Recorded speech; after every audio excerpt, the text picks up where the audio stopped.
Hello, everybody. Good Tuesday. I'm KARE 11 meteorologist Ben Derry, once again tracking this major hurricane, Hurricane Milton, which continues to churn in the Gulf of Mexico. We have seen Milton weaken slightly over the last 24 hours, but it has regained its strength as it went through what's called an eye wall replacement cycle. And we talked a little bit about this yesterday, how the innermost wall of the thunderstorm surrounding the eye wall, the most intense thunderstorms, now replaced with an outer band of thunderstorms. And let's zoom in a little closer. We can actually see this taking place. Notice the eye wall was kind of filled in a little bit earlier this morning, but within the last couple of hours, you can see it has regained its strength. It is increasing its wind speed, its top wind speed right now at 155 miles per hour. That makes it a strong Category 4 hurricane. Now, the intensity of the storm is expected to fluctuate a little bit over the next day and a half or so before making landfall. It is forecast to make landfall sometime late Wednesday night or early Thursday morning for the Gulf Coast of Florida, especially close to the Tampa Bay area.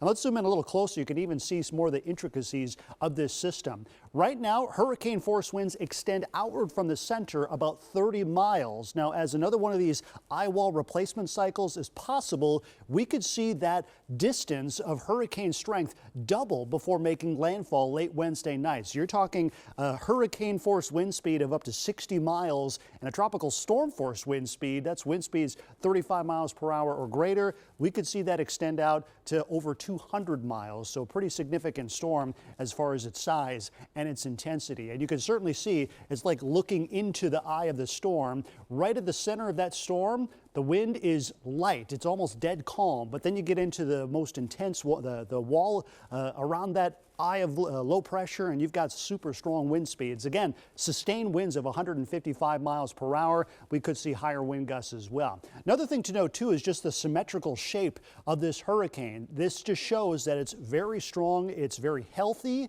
Now, what we do expect to happen over the next 24 hours is as the storm begins to pick up motion, turn towards the north and east, it's going to start to pick up speed.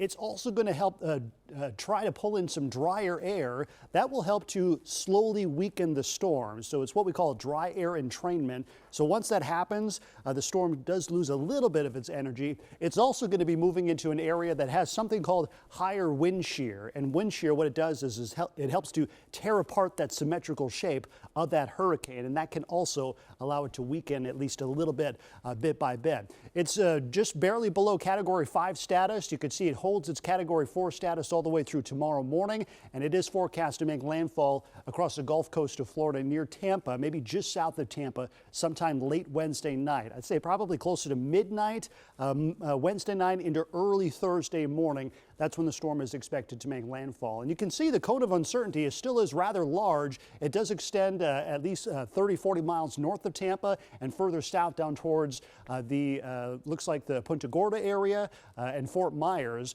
And what this cone of uncertainty means is anywhere within this cone, we could certainly have landfall, but we will know more as we get closer and closer to landfall. So that's still in about 36 hours or so. And you can see the storm weakens as it does cross right over central Florida, just north of the Orlando area, and then pushes out deeper into the Atlantic Ocean. It looks like the most dangerous part of this storm is not necessarily going to be wind speed, but it's just the damaging storm surge and the destructive waves that will follow that. So the storm surge is that water level, that ocean level rising up higher and higher. This is a forecast model that shows some of the areas that could see the highest storm surge. Areas in red, that's a storm surge greater than 9 feet. So we're zooming in on the Tampa Bay area, and you can see a large swath of the shoreline expected to see that destructive storm surge. This could be bad news for the Tampa Bay area, and you can see that storm surge threat drifts further south as well. This is Sanibel Island right there. There's the Fort Myers area,